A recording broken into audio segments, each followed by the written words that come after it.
What are we doing here? And where are we gonna go? It's like we just woke up one morning and then it's welcome to the show. Don't ask any questions, just go with the flow. Make as much money as you can and try your best not to get broke. Copy everything you see on the TV, from the hairstyles to the clothes, and don't think too often, just do exactly as you're told. And if you ever get confused, then just turn towards the alcohol.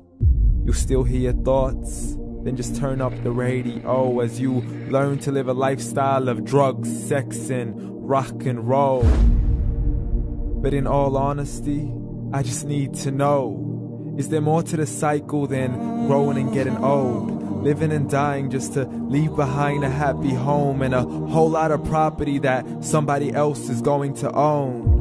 I just really need to know before the casket's closed, 'cause I'm not willing to gamble with my soul, nor am I ready to take any chances. These are just simple life questions and I'm just searching for some answers. Like, what are we doing here? And what is our purpose? How did we get here, and who made us so perfect? And what happens once we go, or is this world all really worth it?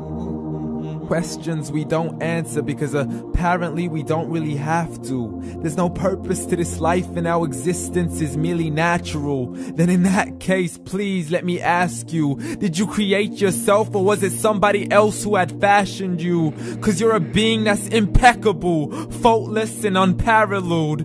You're a product of supreme intelligence and I'm merely being rational. For there isn't a camera on this earth that can come close to the human eye, nor a computer that can compete alongside the human mind. And if the whole world was to come together, we wouldn't be able to create a single fly. So many signs, yet we still deny. As science tries to justify that all this could come from none, when it's a simple sum. 0 plus 0 plus 0 cannot possibly ever give you 1. So from where did all this order come? For everything has its origins, a maker, a creator of its own. I mean, the only reason you're watching this video is because somebody had to press upload.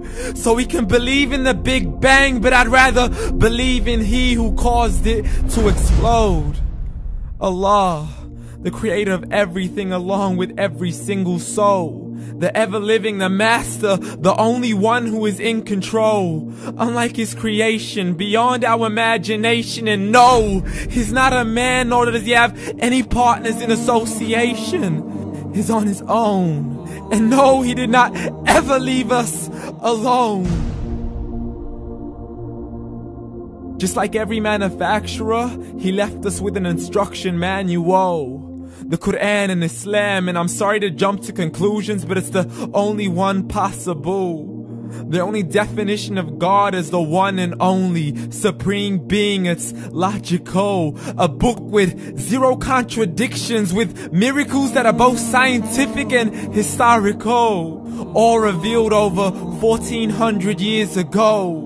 Like the detailed description of the human embryo. The descriptions of the human embryo in the Quran cannot be based on scientific knowledge in the 7th century. To the mountains as pegs holding firm the earth below, and the 2 seas that don't mix in a complete separate flow. To the planets in orbit, alternating night and day as they stay in flow. The expansion of the universe and the creation of everything from H2O. To the stories of the past and the preservation of Pharaoh. To identifying the lowest point in the land where Persia defeated Rome.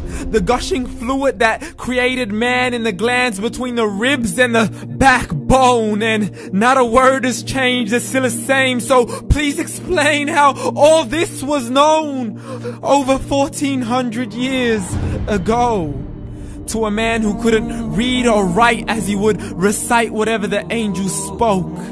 And if you still don't believe, please try to come up with something that's even close. But you can't, so we took God as a mockery and his messengers as a joke. Muhammad could not read or write. How's somebody who can't read or write gonna start a religion? Dismissed his scriptures as legends and tales of the ancient folk as we live life according to our whims, desires, and hopes. saying this life is the only home we will ever know. We will live then die then simply turn to bones. YOLO! Correction, after the grass dies, the rain arrives and it regrows, and Allah promises to do the same thing to your very soul and bring you back from your very fingertips to your toes, as the all-seeing supreme being watches us so close, and we are surely being tested in our wealth, our health, and our self, and everything that we've been blessed with. So believe, for we will surely be resurrected and be brought back to our Lord and account for every single deed, as He hands us our books and orders us to read. From the bad to the good and everything in between. You yourself are sufficient for your own accountability, so don't be mad at me. You are the one who thought He wouldn't come back to me. I gave you a whole life long to search after me, but you were busy in all that which was temporary. So read, and glad tidings to all those who believed. And if you disbelieve, read. And don't let that day be the first day you find out what your life really means. Read.